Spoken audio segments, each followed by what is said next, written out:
All right. Would you like me to read it after your remarks, before your I have remarks? some Kleenex if you want. I'll say it. I'll say it. This is a bar. Okay, sure. What should I do with your whole box?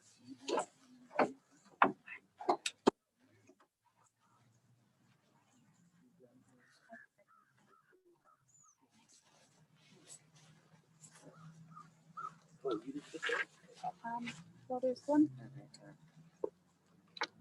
Do you want to scoot down one and then you can sit? Okay, right here. Yeah, come on over. No reason for you not to be next to your wife. You guys are in the same household, I presume? Yeah. You want any Kleenex? I have this okay.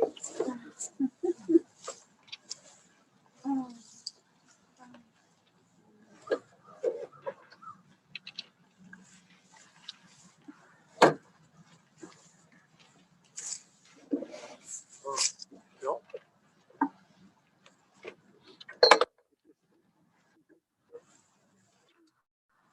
Bill? Who is this from? Oh, it's I don't see a name. very Hendler. Okay. Good. All right. Good.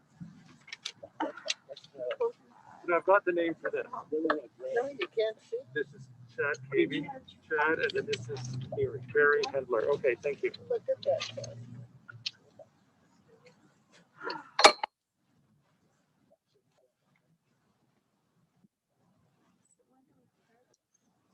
What we show? We'll take the masks off and some hats. Sure. Thank you.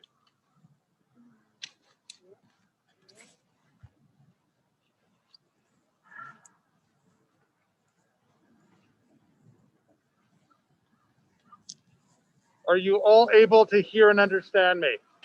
Then I'll keep my mask on. Thank you. I'm Rabbi Brian Field.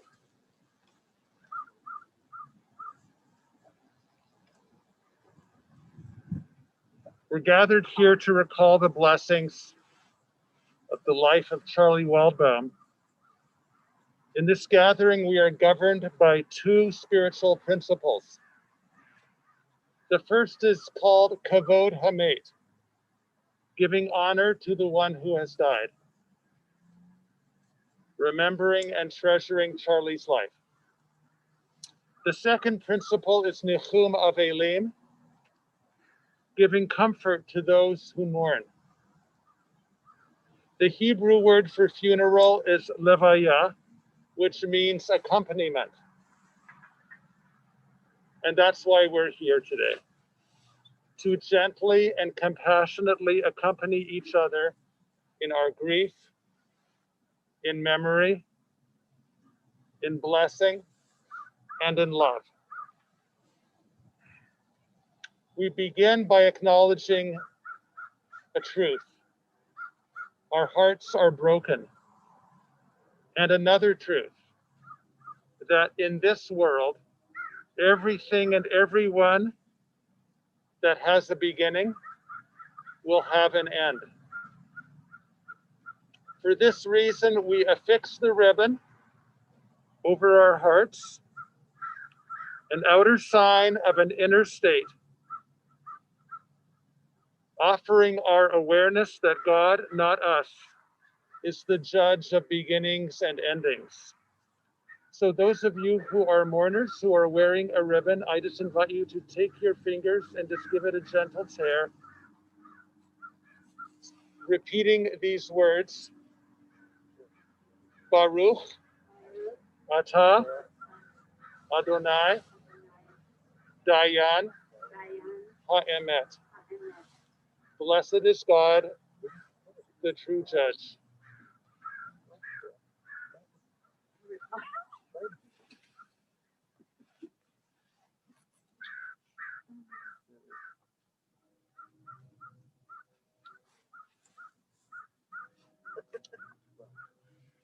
Okay, thank you.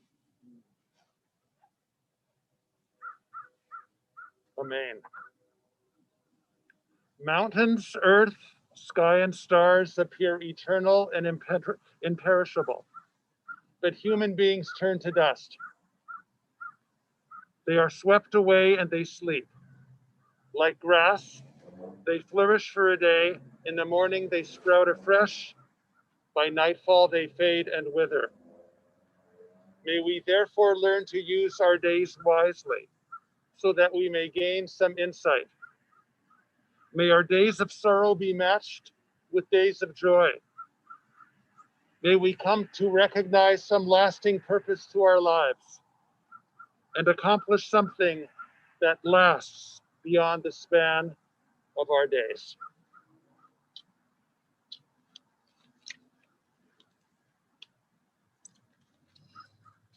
A Psalm of David. The divine is my shepherd, I shall not want. Laying me down in green pastures, leading me beside still waters, restoring my soul. Leading me in the paths of righteousness for the sake of love. Even when I walk through the valley of the shadow of death, I will fear no evil, for you are with me.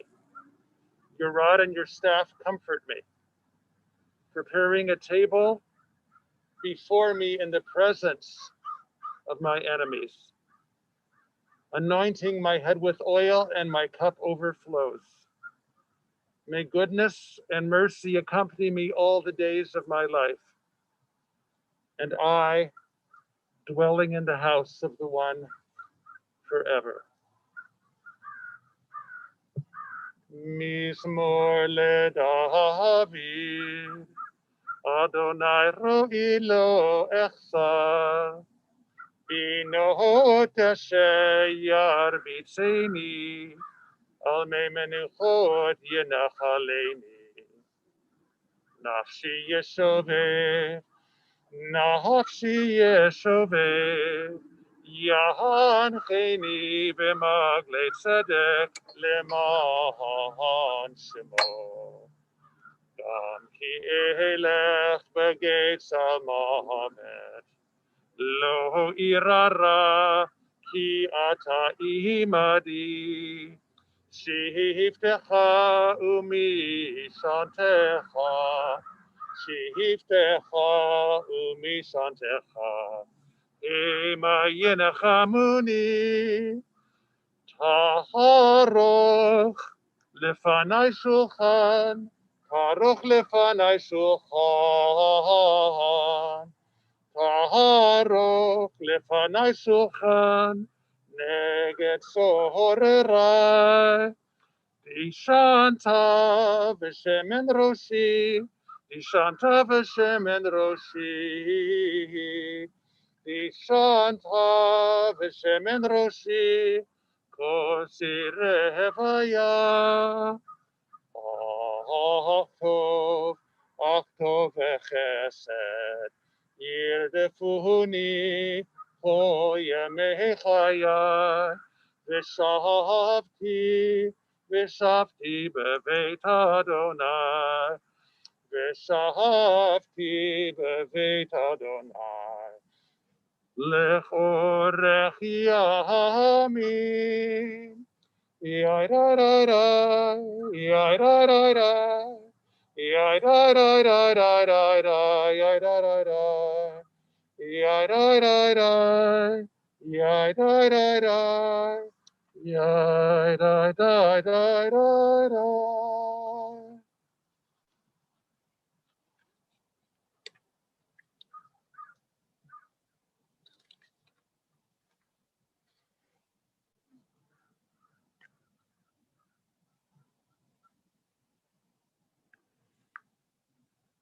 Charlie Waldbaum was born 53 years ago here in Denver. In a few moments, you'll hear some personal reflections and tributes from his father, Phil, from his sister, Avara. And then I'll share 2 letters of tribute that were written by 2 friends. For now, it's my honor to lift up a few of Charlie's abiding qualities. In the words of his sister Margie, Charlie was an amazing soul, understanding and very giving. Phil added that he gave and his heart and his soul to his friends and to his family. If anyone needed something, Charlie was the first to offer and to follow through. Avara said that when Charlie loved, he loved unconditionally. If you were in with him, you were in for life. Charlie was a leader of young women and a leader in business. When he was young, he loved playing lacrosse, but at the time, lacrosse was only offered to boys. Charlie changed that in this state. When he was a young adult, he brought girls lacrosse to Colorado. He ran summer camps for girls and coached championship teams at Cherry Creek High School. Charlie created a successful information storage and retrieval company. He opened a branch in Prague where he lived for 13 years. The last thing I'll share is that his family described Charlie as a big teddy bear. His physique was so unlike the rest of his family that the joke in the family was that he came from different parents. In fact, there was a lot that was big about Charlie. He ate big, he accomplished big, changing lives for the better. He loved big, and in these past several months, he also suffered big. And the hole his death has left in our hearts is very big. There's a story about grief told in the Talmud. Rav Elazar said in the name of Rav Chanina, when a righteous person dies, that person is only lost to the present generation. This may be compared to a person who lost a pearl. Wherever it is still a pearl. It is lost only to its owner. Phil, would you like to say a few words in honor of your son? First, I want to thank my daughter. Oh, Phil, come over here so everyone can hear, as well as the folks watching on Zoom. I want to thank my daughters, Avara and Margie, for helping Linda and I get through this time. We couldn't have done it without you. My son, the most unselfish, giving person I've ever known. His love and concern for his mother, his sisters, and friends was unparalleled. He gave and never sought rewards.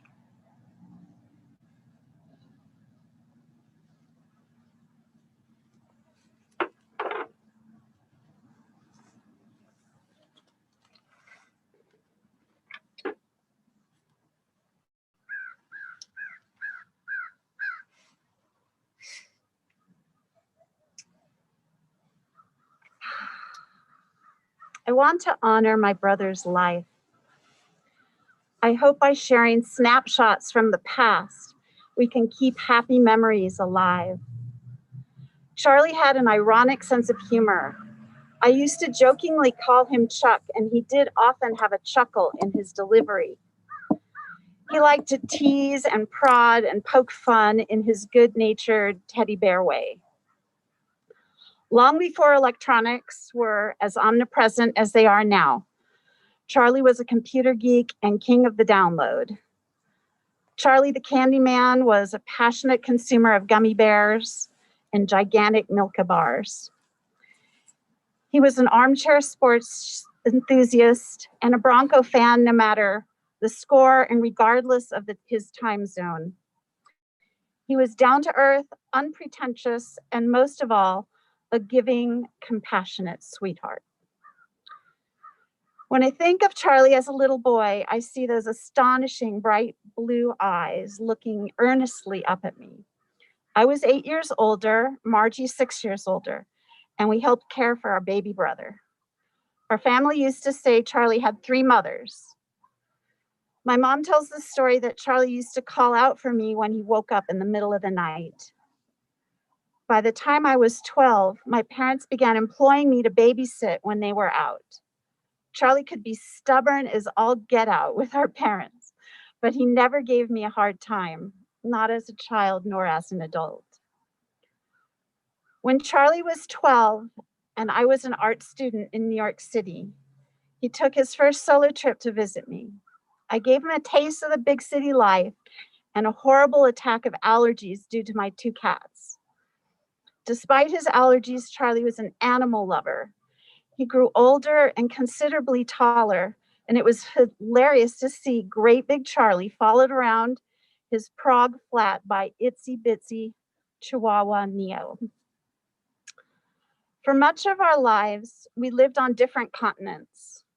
So we had long phone conversations from the other side of the world. Charlie and his Czech girlfriend Lucy visited my Oregon home in the forest. Walking through the old grove trees, we all had a staring match with an owl. During meals in my gazebo, I used to try to wean them off of their Czech meat, cheese, and bread diet, luring them with farm fresh vegetables, and Charlie was happy with it as long as it included pickles and artichoke hearts. When my daughter Sophia was quite small, Charlie and Lucy met us in New York City. With exuberance, Charlie took Sophia to the Toys R Us in Times Square and bought her a talking Elmo doll. For the rest of the day, great big Charlie did his Elmo impression.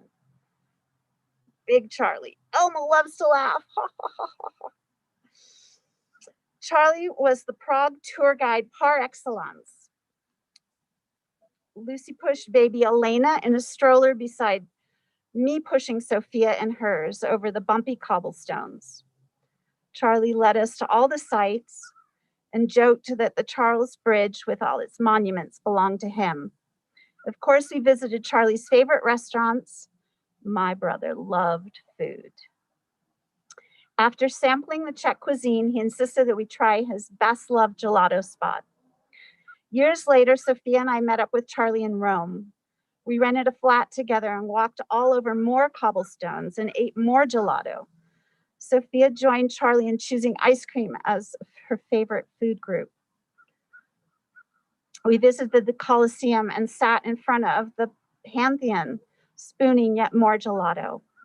Charlie teased me about the skirt with the prominent zipper that I bought in a little Roman boutique, and I teased him that his idea of fashion was a polo shirt and sweats. My son Gabriel spent a week with Charlie in Prague during the World Cup. True to form, Charlie was the welcoming host, the uncle full of sound advice and generosity, surprising Gabriel with tickets to a soccer game. He insisted Gabriel try an original Czech Budweiser, still his favorite beer to this day. Gabriel says Charlie was one of the kindest people he has ever known. On Monday, I received the phone call from my father that I had been dreading. COVID be damned, my daughter and I hopped a plane, arriving at my parents' home by midnight. I had the impulse to spend the night with Charlie in the hospital, but opted for a bed and seeing him first thing in the morning. But Charlie left us at 6 a.m. on Tuesday, and I didn't get to say goodbye to my baby brother in person. My mom and dad and I visited Charlie's hospital room and sat for a couple of hours with the reality of his lifeless shell of a body. We spoke to each other about Charlie's kindness, how deeply he cared for those he loved. We cried. I regret that I hadn't visited him in the wee hours before he shuffled off the mortal coil. Standing at the hospital window, appreciating the view of the snow-capped mountains, I heard Charlie's voice as clear as a bell. "You're a little slow, Avara," he chided with laughter in his tone. That one tiny moment lifted my spirit. The spare words contained Charlie's essence, his humor, his sarcasm, his tenderness. I believe Charlie's spirit lives on.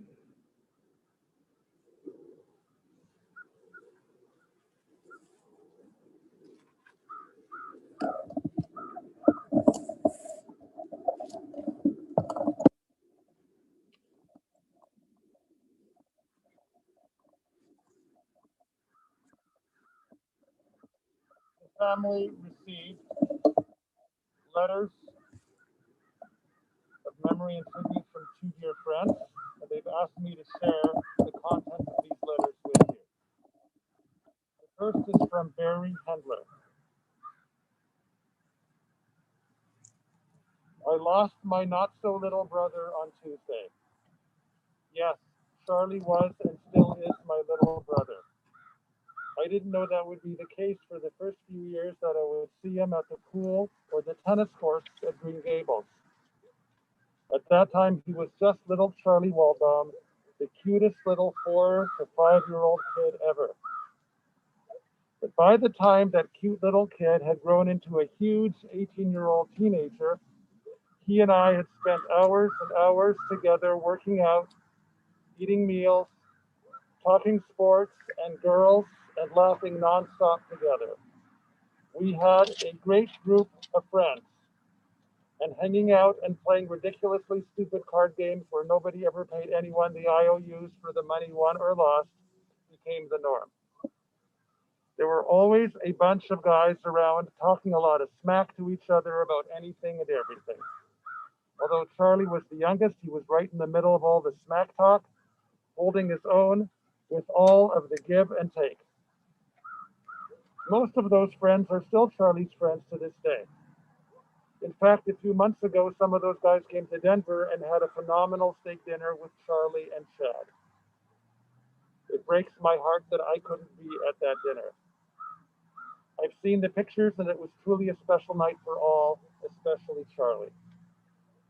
I always thought of Charlie as my little brother, and I'm 99.9% sure he looked at me as his big brother, although neither one of us ever said as much. I've always tried to toughen him up and make him more disciplined and hard-charging. He, in turn, tried to help me appreciate some of the finer things in life that I didn't pay much attention to, like plays, concerts, symphonies, and cultural events. I'm not sure either one of us made much headway with the other, but we both gave it a valid effort. When Charlie was in Prague, we talked a lot. I tried like hell to tell him to come back to the US for a long time. I know how much he missed his family and friends. He always had a huge interest in my son Ty and how he was developing as a person and a basketball player. He would watch videos of Ty playing from the time he was 7 years old to 15, his current age. He was so excited to see Ty develop and always had questions and comments about everything he was doing and working on. That was Charlie. The rest of this is in all caps. He just always cared so much about the people he was close to. He always wanted the best for everyone around him and always put everyone else first. He was so incredibly selfless, even at the end. I already miss my little brother so much. He will be in my heart and soul forever. Like I told him every time we talked or texted the last few months, I love you, Charlie.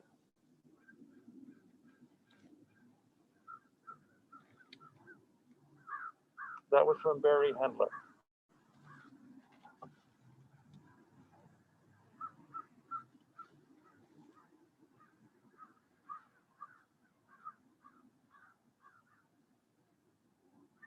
This is from Chad Cavey. First memories of Charlie are from when we were like 8 or 9. He was this big old kid that played on the Bruins. At first he was intimidating, but it didn't take long that he was big, but he was also just a teddy bear. I really didn't get to know him until we were 6th or 7th grade, and we got to play on the same basketball team. We all had always had mutual friends, so it didn't take a full practice, and we were friends. He had me over for a sleepover by the first game, and we have been best buddies ever since. Simple story, but it says a lot. The first thing I say is he was big. Sure, he was physically big, 6'3", 240 pounds in high school. But that is not the most important part of how Charlie was big. Number one,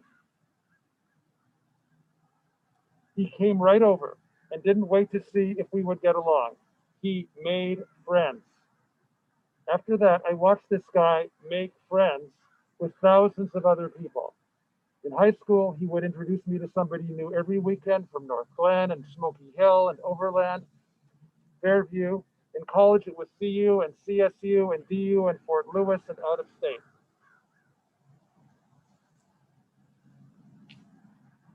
College, we would work out at every different gym in town and go out to every bar in town and beyond. The guy would talk to anyone and make friends with most, except the guy that he was competing with for the girl he was after. Through all that, he gave me an incredible gift. He taught me to go make things happen in life. Do you want friends? Then go make friends. With all the people we knew, I had a whole bunch of friends and different connections with people with all kinds of interests. It made this sheltered little Catholic boy that had gone to basically one small parochial school. It made me see that there is a big world out there with endless possibilities and endless friendships. It made my world bigger. Charlie always had a new idea for a business and how we could make it big, how we could have success. To me, it didn't matter if they worked out or not, most of the time not, because neither of us never lived in a Frank Lloyd Wright on Malibu Beach. What did matter, it helped me look for ways to succeed and find opportunity. It made my world bigger. He was always finding us stuff to do. He introduced me to Denver Center for the Performing Arts, planned trips to Broadway, Europe, many more, lived in Prague. It made my life bigger. Most importantly, his friendship, his sarcasm, his humor brought together thousands of people. So many that are heartbroken now, not only because he is gone before his time, but because this pandemic has not allowed them to tell their Charlie stories and share with friends and family what a powerful impact that he had on them, and because they didn't get to say goodbye the way that they wanted. There is no tribute that can give justice to his life. I am deeply honored to be able to be Charlie's best friend and to be able to share these few thoughts with you all. Phil and Linda, I have always appreciated the way you welcomed me into your home, welcomed me into your son's life, and encouraged our friendship. You are the best of the parents and people. You couldn't have possibly raised a better son. When I look at who had the biggest and most positive effect on my life, it was Charlie.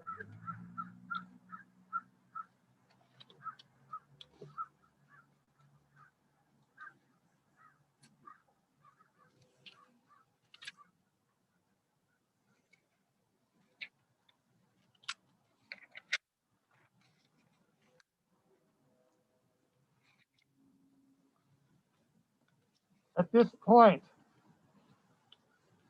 per the practice of this cemetery, we will lower the casket into the earth. When the casket is lowered, we will all have the opportunity to participate in returning Charlie's body to the mother of us all. But for now,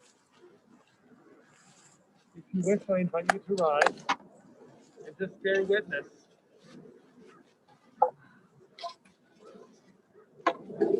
Alma Kamo Yehovah Shalom. May we return to the place.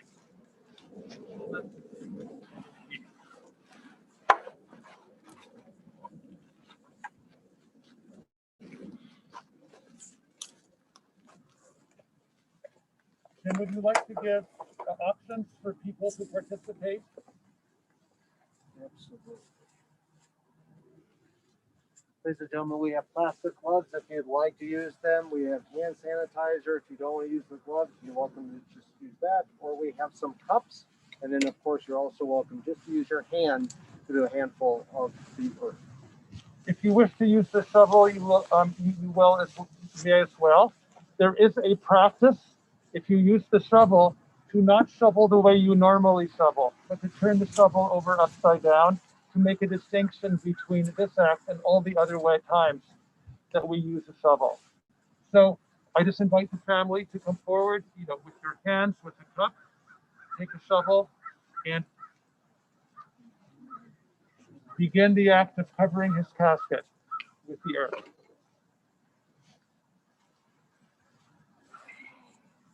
I'll just share a couple of teachings about this act.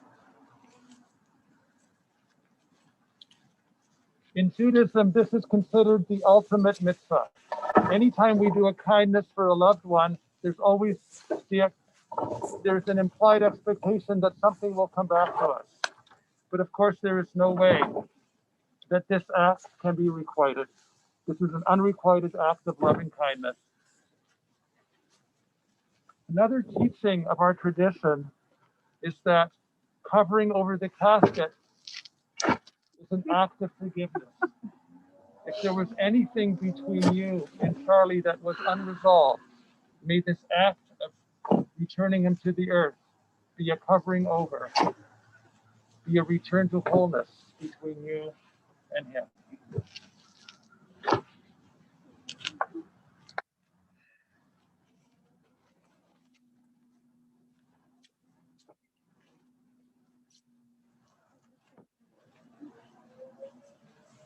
So I invite others to come forward, please, to participate.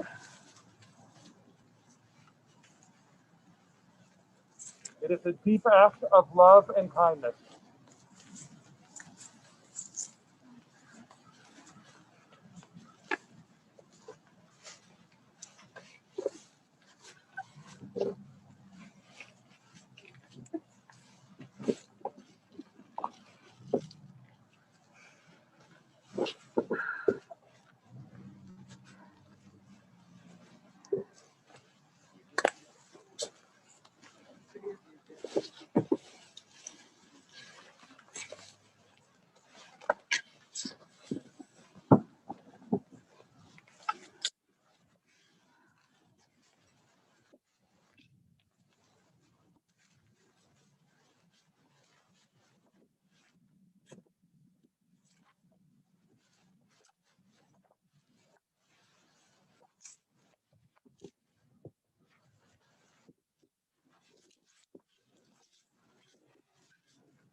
May the source of life, the fountain of all being, open our hearts to compassion and our eyes to wisdom, that we might glimpse in perfect peace and sadness the way of all things. May the memory of Charlie Waldbaum be for us a blessing. May we never let the light of his love grow dim in our hearts. May we remember all his worthy and righteous deeds, that his memory be forever bound up in the bond of life. God is our source and our destination, our beginning and our end. May Charlie's death awaken us to this truth, that the bond of love we shared and share be not severed in sorrow. May he rest in peace. And let us say, Amen. Blessed are you, compassionate one, our God, sovereign of all worlds, who consoles those who mourn. El male rachamim, sochen bamromim, hamse menucha nechona, tachar kanfei hashechina, במעלות קדושים וטהורים, כזוהר הרקיע מסירים, את נשמת שרלי בן פנחס דוד ולאה, שהלך לעולמו, בגן עדן תהא מנוחתו. אנא באה הרחמים, הסתירהו בסתר כנפיך לעולמים, וצרור בצרור החיים את נשמתו. אדוני הוא נחלתו, וינוח בשלום על משכבו, ונאמר אמן.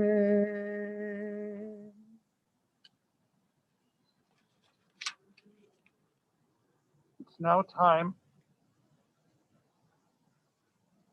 to offer the words of memory and comfort and sacred bridging from this world to the next, the words of the mourner's Kaddish. I invite the immediate family to please rise. And there's two things I want to share with you about the mourner's Kaddish. I hope one of them is at least a somewhat of a comfort.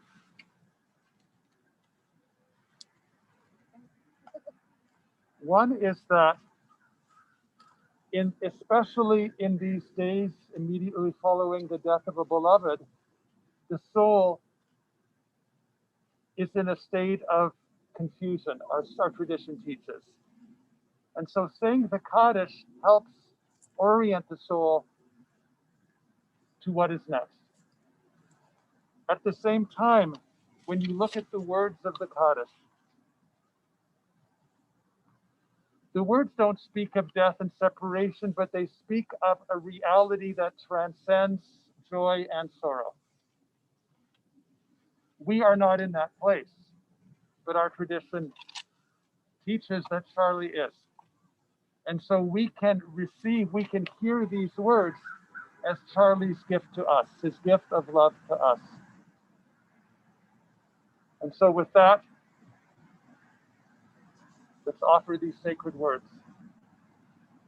Yikada v'yikadash shemei rabah, v'alma v'yifrach chirutei, v'yamlich malchutei, v'chayichon u'v'yomeichon u'v'chayedacho beit Yisrael, v'agala u'v'zman kariv v'imru amen.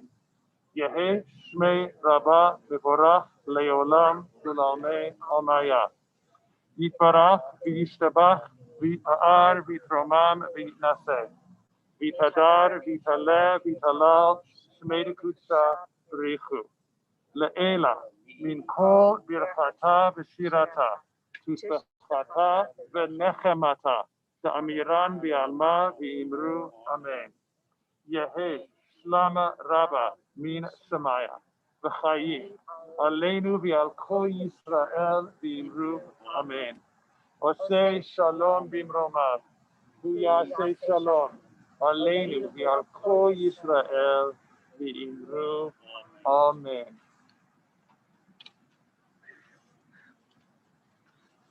So I would like to invite everyone if you're seated, if you could just stand for this final blessing. And I just invite the family to turn and face your friends and loved ones. And just let them open their hearts to you and receive their comfort. As we say these words, Hamakom yinachem etchem b'toch sha'ar asay Tzion v'Yerushalayim. May we who mourn find comfort. May we who fall beneath sorrow's burden find the strength to rise and walk on. Let us grant each other peace. Let's give each other courage.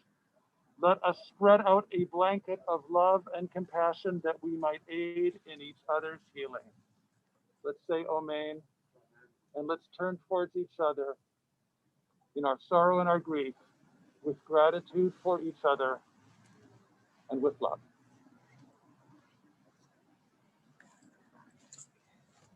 Ladies and gentlemen, thank you. That does conclude our service.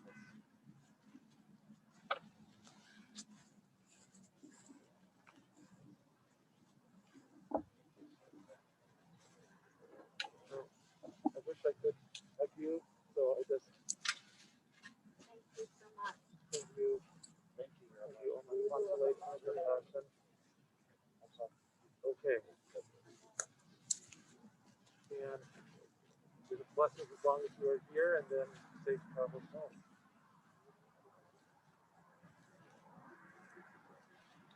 Thank you, everybody. I'm gonna repeat what he said.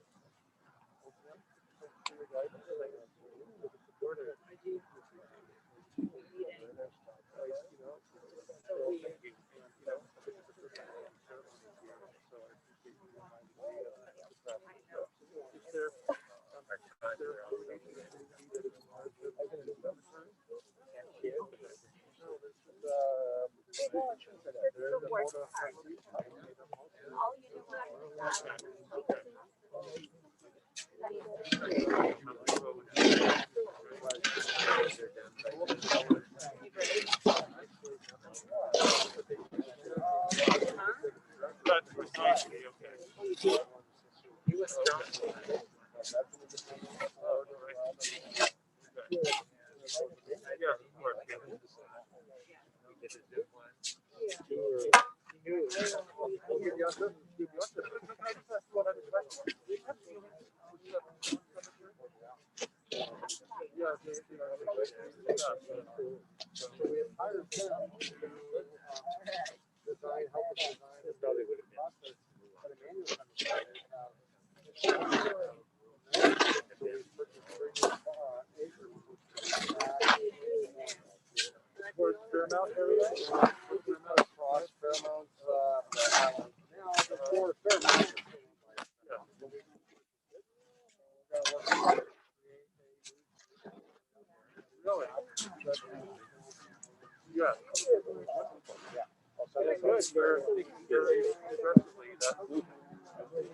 Yeah, sure.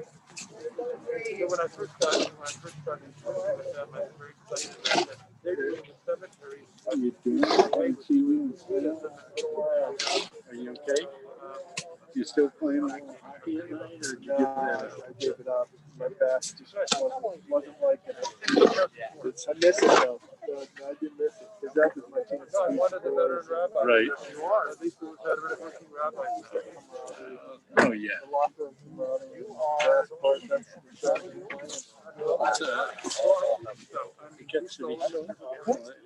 I haven't been able to use my legs in a year and a half now, and it's awful. I'm sorry to hear that, but I know I'm going to be in the same boat between all the various injuries and things that have gone on. So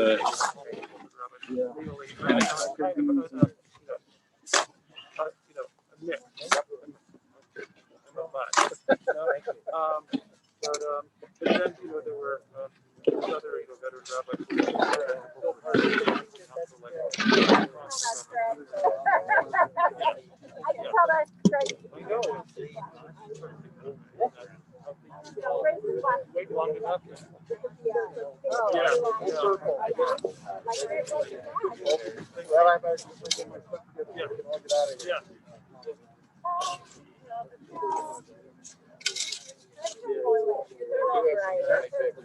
Thank you very much. Good picture. Part of the deal. Certified copy.